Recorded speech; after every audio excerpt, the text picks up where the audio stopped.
Bonjour, c'est Violaine, chers auditeurs. Vous êtes de plus en plus nombreux à nous écouter et nous vous en remercions. Aujourd'hui, dans mon petit conservatoire, je reçois Antoine Charpentier, notre historien, politologue, sociologue, égyptologue aussi, je crois, non? Oui, je fais tous les trucs en hogue. Et vous écoutez aussi Kelly Minogue. Mais que en pirogue. Évidemment. C'est parfait. Alors, je crois, Antoine Charpentier, que vous donnez une série de conférences, Exactement. dont une ce soir d'ailleurs, au foyer rural Ariel Dombal de Montbrison, salle Ricazaraï au 2e étage, juste en face des WC. Le prix de l'entrée est de 25 €, mais tous les dons seront réservés au profit des enfants malades de votre sœur qui est en Afrique, je crois. Wow. Elle a un fils qui a la grippe à Casablanca, c'est ça?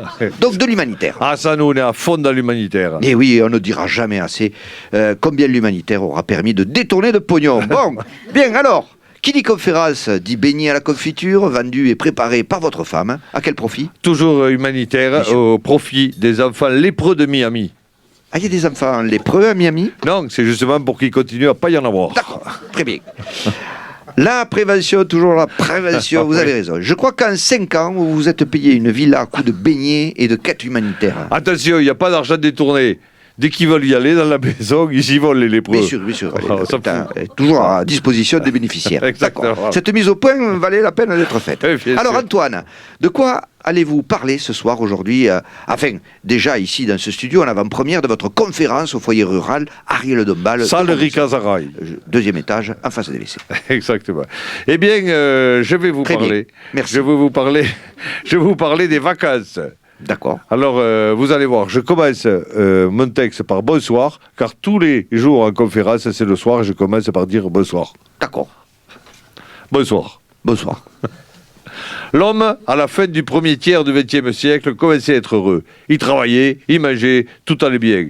Mais soucieux d'améliorer encore et toujours, l'homme inventa ce qui aujourd'hui fait marcher le monde, les vacances. En quoi cela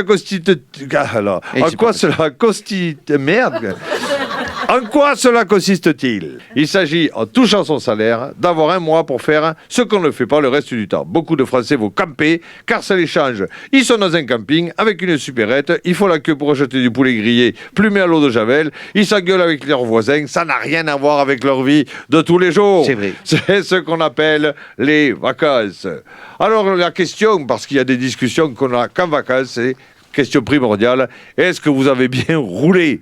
C'est la question primordiale. C'est le truc qu'on s'en fout. T'es jaune, t'es noir, t'es malade, t'es grand, t'es petit. Est-ce que t'as bien roulé? Et vous avez bien roulé pour venir? Ça va, Oui. on a bien roulé, ouais, voilà. Bon, qu'est-ce que je peux vous dire encore? Le camping, c'est l'égalité des gens, puisque tout le monde est mal logé et qu'il n'y a que quelques-uns qui sont près des sanitaires, qui est l'endroit stratégique d'un camping. Ça, c'est vrai. Car c'est ce que les gens ont mangé la veille. On se régale. Hein. Je souhaite un bon appétit pour ceux qui déjeunent. Le Ou qui camping goûtent. et les vacances, c'est aussi un moment préféré, car on peut rencontrer d'autres populations. Il y a des Espagnols, il y a des Italiens et il y a des Allemands. Attention, il faut que les choses soient claires et que les Allemands aient de la mémoire et qu'ils n'oublient jamais qu'ils ont perdu la guerre. Calmez-vous sur ce sujet parce que je sens que vous allez vous N'y emballer. voyez aucune agressivité de Oh, ma part, non. mais il faut qu'ils le sachent. On les aime pas.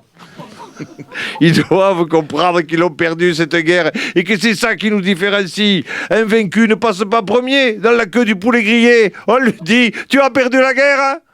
Le directeur de l'antenne me fait signe qu'il faut pas qu'il y ait d'excès, vous voyez, monsieur Antoine Charpentier, pas d'excès. Êtes-vous déjà entré dans des toilettes après un gros Allemand de Stuttgart qui vient de manger un bouquet de saucisses tièdes? Oh, Oui. faites peur. Excusez-moi. Alors vous comprendrez pourquoi, après avoir envahi nos terres, l'Allemagne maintenant pourrit nos sanitaires. Les vacances sont une merveilleuse expérience de brassage des populations et de cultures, d'échange de points de vue. Alors qu'est-ce qu'il en ressort? Il en ressort que les Allemands sont des cons. Les Anglais sont tarés, les Italiens sont voleurs, les Espagnols sont feignants. Attention, avec l'ouverture de l'Europe, on voit de nouvelles populations. Les Albanais, qui sont des Italiens pauvres. Les Polonais, qui sont des Russes qui parlent allemand. D'ailleurs, au sujet de tous ces étrangers qui viennent chez nous en vacances, je demande instamment à toutes les municipalités de ne pas traduire les panneaux en différentes langues. Laissons faire la nature.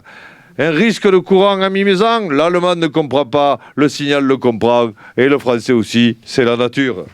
Je vois toujours cette tolérance à vous. Oui. Si vous voyez des Hollandais qui s'éloignent trop de la côte en pédalo et qu'un fort vent de terre souffle, vous dites c'est la nature. Voilà, c'est le hasard, c'est le destin. Moi, en vacances, j'aime aller acheter des légumes chez les producteurs, mais on est souvent déçus car ils sont moins beaux et plus sales que dans les supermarchés. Le pire, c'est que les paysans n'apprécient pas quand on leur dit. Pour les vacances, il y en a qui sont mer, il y en a qui sont montagne. Moi, je suis plutôt mer parce qu'on peut tout faire en bagnole. L'autre forme de vacances à la mode, c'est la ferme auberge. C'est comme un hôtel, à part que c'est pas confortable et c'est plus cher que dans un restaurant. On va avoir du courrier. Voilà, enfin c'est les vacances, il faut que vous choisissiez la mer, la montagne et la campagne. C'est en France que vous passerez vos vacances, car il n'y a rien de mieux que la France. N'allez pas à l'étranger, de toute façon les étrangers sont ici. Si votre fille veut faire un stage de langue, qu'elle aille dans les Landes, elle reviendra en parlant allemand. On se régale.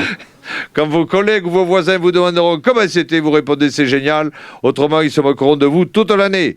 Donc, vous revenez de vacances, vous dites c'était génial. Merci Antoine Charpentier, je crois que vous avez fait le tour de la question. Bien sûr. Vous avez bien résumé les vacances. Voilà, moi ce qui me plaît dans ce métier, c'est rencontrer des sommités. Quand vous parlez, c'est lumineux Antoine. Ils vont pas s'ennuyer à Montbrison ce soir. Hein. Quant à nous conclurons en disant oui.